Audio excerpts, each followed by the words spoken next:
Halo teman-teman, bagaimana nih kabarnya? Apa kalian semua sudah siap untuk mengikuti pembelajaran hari ini?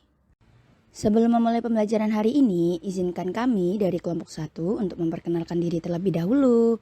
Yang pertama ada Sofa Pamela Angelia, yang kedua ada Andini Rizka Surya Amalia, yang ketiga ada Alicia Amanda, yang keempat ada Ziti Zairina Nashiro, dan yang kelima ada Miftahul Jannah, yang keenam ada Nursima Panduwinata, dan yang ketujuh ada Rofina Aunim. Di sini kelompok kami akan membahas tentang konsep sumber belajar. Pengertian sumber belajar.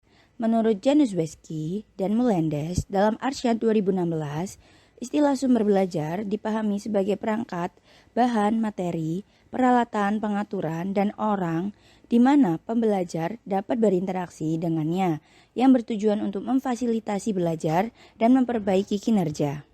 Yang kedua ada Asosiasi Teknologi Komunikasi Pendidikan dalam Janius dan Ambiar 2016. Sumber belajar adalah semua sumber, baik berupa data, orang, atau benda, yang digunakan untuk memberi fasilitas atau kemudahan belajar bagi siswa. Yang ketiga ada Sudono 2000.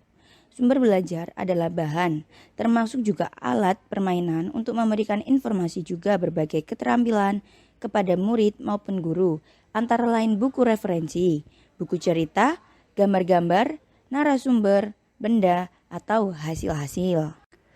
Berdasarkan beberapa pendapat di atas, dapat disimpulkan bahwa belajar adalah segala macam sumber, bahan, dan daya yang dirancang khusus maupun dimanfaatkan secara langsung untuk memberikan informasi dan keterampilan bagi guru maupun anak dalam proses belajar mengajar untuk mencapai tujuan pembelajaran.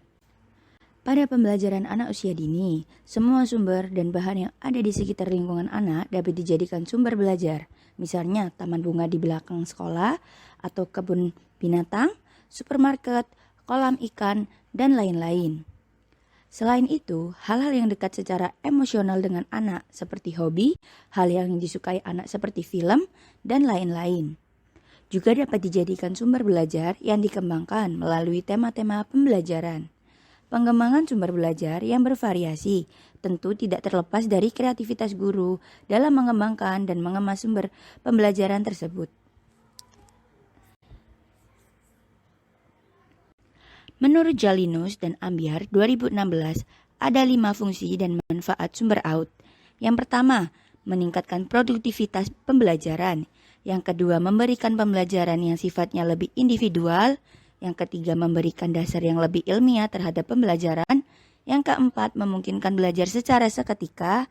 Yang kelima, memungkinkan penyajian pembelajaran yang lebih luas dan menyajikan informasi yang mampu menembus batas geografis. Menurut Zaman 2005, 1. Dapat memberikan pengalaman belajar yang lebih konkret dan langsung. 2. Upaya memperluas wawasan anak melalui sumber belajar. Ketiga, dapat memberikan informasi yang akurat dan terbaru. Keempat, memotivasi anak untuk belajar selalu menjadi fokus perhatian guru dalam pengelolaan pembelajaran anak usia dini. Yang kelima, mengembangkan kemampuan berpikir anak secara kritis dan positif. Media gambar. Gambar ini merupakan alat visual yang efektif karena dapat divisualisasikan sesuatu yang akan dijelaskan dengan lebih konkret dan realistis. Informasi yang disampaikan dapat dimengerti dengan mudah karena hasil yang diragakan lebih mendekati kenyataan melalui foto yang diperlihatkan kepada anak-anak dan hasil yang diterima oleh anak-anak akan sama. Ada 4 prinsip yang harus diperhatikan oleh guru dalam menggunakan media agar mencapai hasil yang baik.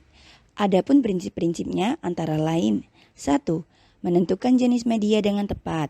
Kedua, menetapkan atau memperhitungkan subjek dengan tepat. Ketiga, menyajikan media dengan tepat. Dan yang terakhir, menempatkan atau memperlihatkan media pada waktu, tempat, dan situasi yang tepat. Ada 4 manfaat penggunaan media gambar. Yang pertama, memperjelas penyajian pesan agar tidak terlalu bersifat verbalistis.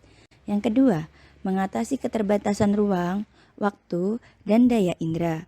Yang ketiga, penggunaan media yang bervariasi dan tepat dapat mengatasi sikap pasif dari siswa. Dan yang terakhir, dengan penggunaan media, Guru dapat menyampaikan materi dengan persamaan pengalaman dan persepsi untuk setiap siswa. Selanjutnya ada kelebihan media gambar. 1. Sifatnya konkret. Gambar lebih realistis menunjukkan masalah dibandingkan dengan verbal semata. 2. Gambar dapat mengatasi batasan ruang dan waktu. Peristiwa-peristiwa yang terjadi di masa lampau bisa kita lihat seperti apa adanya. 3. Media gambar dapat mengatasi keterbatasan pengamatan kita. 4. Gambar dapat memperjelas suatu masalah. 5. Siswa mudah memahaminya. 6. Bisa menampilkan gambar, grafik, atau diagram. 7. Bisa dipergunakan di dalam kelas, di rumah, maupun dalam perjalanan dalam kendaraan. 8. Dapat dipergunakan tidak hanya untuk satu orang. Dan yang terakhir, dapat dipergunakan untuk memberikan umpan balik. Selanjutnya ada 5 kelemahan media gambar. 1. Gambar hanya menekankan persepsi indera mata. 2. Gambar benda yang terlalu kompleks, kurang efektif untuk kegiatan pembelajaran. 3. Ukurannya sangat terbatas untuk kelompok besar. 4. Gambar sulit dicari karena sejarah memperjelas masa lalu dan kejadian masa lalu sulit untuk diabadikan. Dan yang terakhir, tidak semua kejadian di masa lalu dapat dibuat gambarnya. Dan yang terakhir ada langkah-langkah penggunaan media gambar. 1. Guru menggunakan gambar sesuai dengan pertumbuhan dan perkembangan siswa. 2. Guru memperlihatkan gambar kepada siswa di depan kelas. 3. Guru menerangkan pembelajaran dengan menggunakan gambar. 4. Guru mengarahkan perhatian siswa pada sebuah gambar sambil mengajukan pertanyaan kepada siswa secara satu persatu. Dan yang terakhir, guru memberikan tugas kepada siswa. Wah, sudah tidak terasa ya teman-teman, pembelajaran kita hari ini dengan tema konsep sumber belajar sudah berakhir. Sampai jumpa di lain waktu. Sekian presentasi dari kelompok kami. Apabila ada kurangnya, kami mohon maaf. Wassalamualaikum warahmatullahi wabarakatuh. Dadah, sampai jumpa lagi.